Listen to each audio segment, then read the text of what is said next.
I'm going to show you how to freeze, can, and dehydrate strawberries.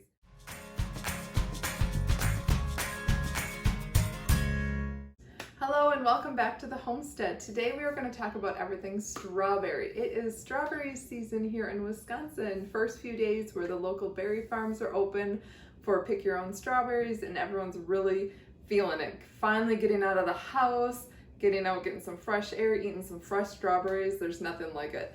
So we're going to talk about 3 different ways to preserve your strawberry harvest in the freezer, by canning, and dehydrating. So with the freezer, we are going to talk about 2 different ways. We're going to freeze whole strawberries. We are going to freeze strawberries in syrup. And then we're going to can strawberries. This isn't like a jelly or a jam, although if you're looking for a great jelly or jam recipe, I have wonderful strawberry balsamic jam recipe on my blog, and I'll link that down below. And then we have dehydrated strawberries. These, we made more than what's in this jar. They are so good. My kids could not resist, and they've eaten probably about half of what I dehydrated. But I am going to take some of this and I'm going to powder it. I probably will actually do a second batch and powder it, and then we can sprinkle it on things. We can add it to smoothies and such. So these are really, really, really good. Just take my advice. I'm not kidding. My kids ate so much of this. The canned ones we love on pizzas. We love on pizzas, really, Melissa? We love on ice cream, and we also love on pancakes. It's so good. Also in yogurt. We make our own yogurt, so then we just add it into that and make strawberry yogurt. Strawberries and syrup, you can do the same thing. Ice cream, pancakes, all of the same. It's just, you just have to remember to thaw it out, and that's why I like doing these, because I don't always remember to thaw it out. And whole strawberries, we love in smoothies and such. All right, let's get to it. I'm going to show you now how to preserve strawberries in 3 different ways. First off, you're going to want to wash your strawberries, make sure they're nice and clean, especially if you got them from the store. I use a Norwex fruit and veggie wash here, and I really like that a lot. I can link it in the description below, but if you don't have that, water and a little bit of white vinegar works well. After this, you need to hull the strawberries. I'm going to show you a couple of ways that you can take the leaves off of the strawberries. And these ways help you to not take much meat. You save the best of the strawberries. So the first is to use one of these little melon ballers and use the smaller end and take go right under the strawberry, kind of like that. If you need to lift up the leaves, that's fine. Go right under the leaves and just, kind of turn. Just keep turning, and it'll pop right out. So that's one way. It's really good for little kids to do this way. And they take a little more than necessary, but it's an easy tool for them to use. My daughter loves using this one. And the second way is with a paring knife. I love having a paring knife around the house. I don't even know how many of these Pampered Chef ones. It works great for this. Again, lift up the leaves. Or if you want to, you can just remove the leaves. That might be easy for me to show you, but you can just pull them off. But you still want to get this thing up. So you can either lift up the leaves or remove them and just do the same thing. Just kind of turn the strawberry and pull out. You just have a little bit right here. See? Just a little bit that you're taking out. The last way, this one tends to take away more of the actual strawberry than I prefer, but it's another easy one for kids, is to lift up and then you kind of just cut down. You don't twist it, you just kind of cut down and around. Usually end up taking a little bit more than you need to, but that way works as well. And then after you're done taking off all the leaves, you want to slice up the strawberries that you need for slicing. And so so you just slice, try to get them fairly uniform, but that's how I slice the strawberries. You go through and slice if you wanted to, especially for like the dehydrated ones. If you wanted to do it this way, you can do it that way. It does not really matter. Just go through and slice up your strawberries. At this point, you can use a bigger knife if you wanted to, if a paring knife is too little. Up to you. Okay, to freeze strawberries whole, the best way to do it especially if you're going to use them for like smoothies or something like that, is to go ahead and freeze the strawberries on a cookie sheet. This works great for really anything that you're freezing where you're not necessarily going to use the entire thing at once. So you want to freeze them individually so they don't freeze in one solid clump.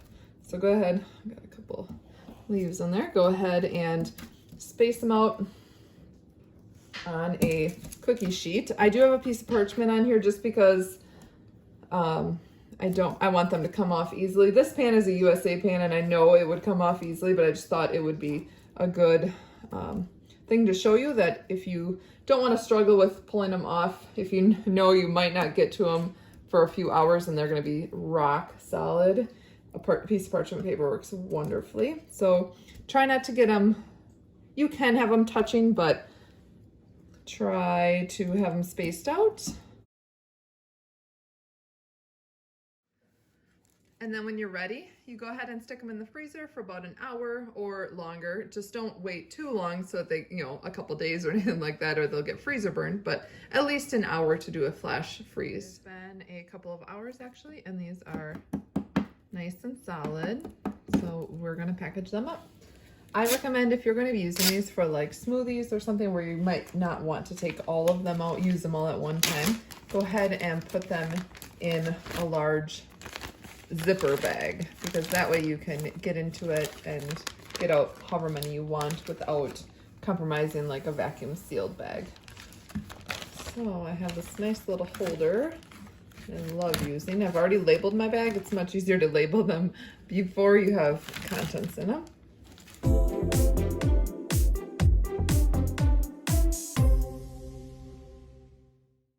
Another option for freezing would be to slice up the amount of strawberries you needed for a recipe. Let's say you like making strawberry pie.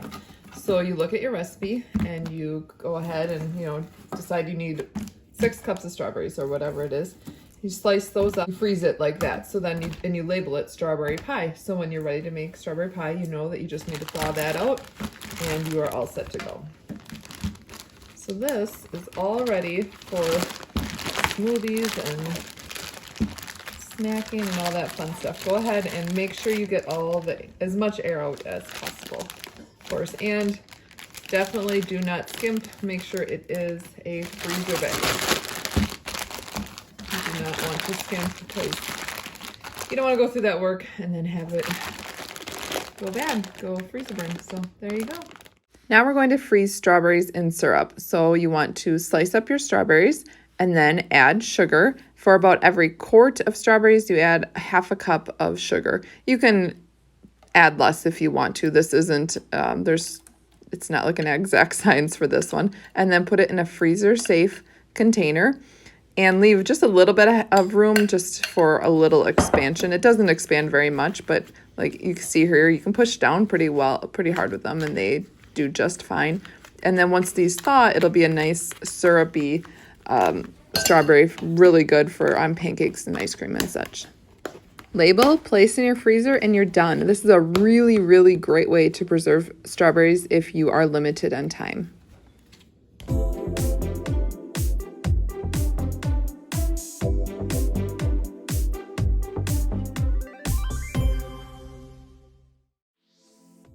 Next up is dehydrating. We are slicing up the strawberries. You can slice them however thick you want. Just remember, thinner pieces are going to dehydrate faster. Thicker pieces are going to take longer. So after you've sliced up your strawberries, and lay them out on your dehydrator trays. And you'll just want to make sure, just like with dehydrating anything, that you leave some space. You don't want them overlapping or anything like that. You want the air movement around the strawberries. And you are going to have some that are bigger than others, thicker than others. So when you check this, you'll just want to look at the ones that are thinner. This one ended up being kind of thin, so that one's going to get done faster, obviously, than this guy who's kind of thick. So you might end up having a few done earlier than others, but these will go at 130 to 135 degrees until they are dry, like really dry and crumbly, or more like leathery. You're going to want to do it to your own preference. Whatever consistency you are shooting for. If it's going to be snacks, then you want it more like a gummy. Then of course you don't want it dried to the crisp stage. So you might want to check it a little bit sooner. I would check it in, a few hours and just see where it's at. But if you're looking to powder it, then of course you want it like really dry and crispy. So then you're going to let it run longer than that.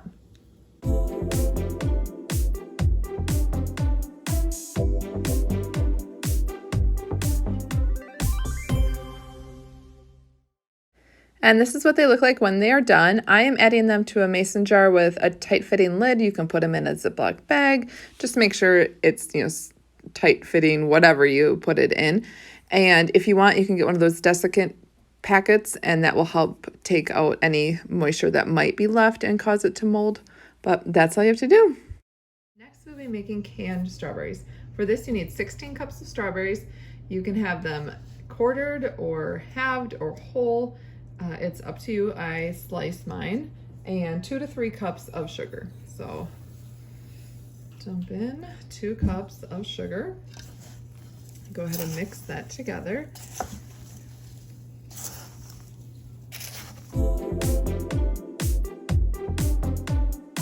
And this should make about 8 pints of strawberries.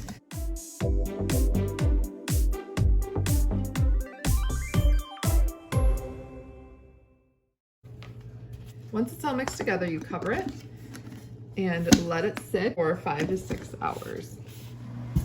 After that time, transfer your strawberries into a non-reactive pot and turn your burner onto medium-low. Heating up the strawberries and dissolving the sugar is what your goal is here. And while that is going, you want your to be washing and keeping your jars warm and heating up your water in your canner. Stir the strawberries occasionally to make sure nothing is sticking to the bottom. And once they are heated through, you'll be ready to fill up your jars.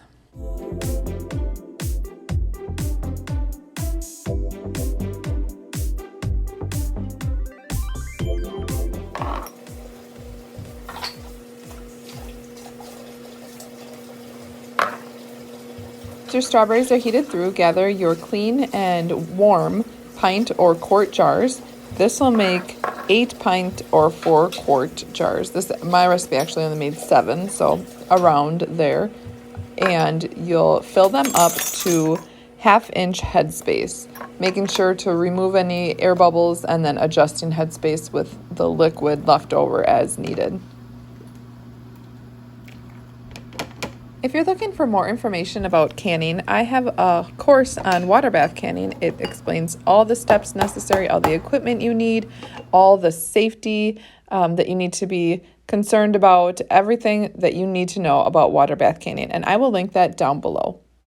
Once all jars are filled, wipe down the rims, making sure there's nothing sticky on the rim, and place your lids, then place your rings and adjust to fingertip tight.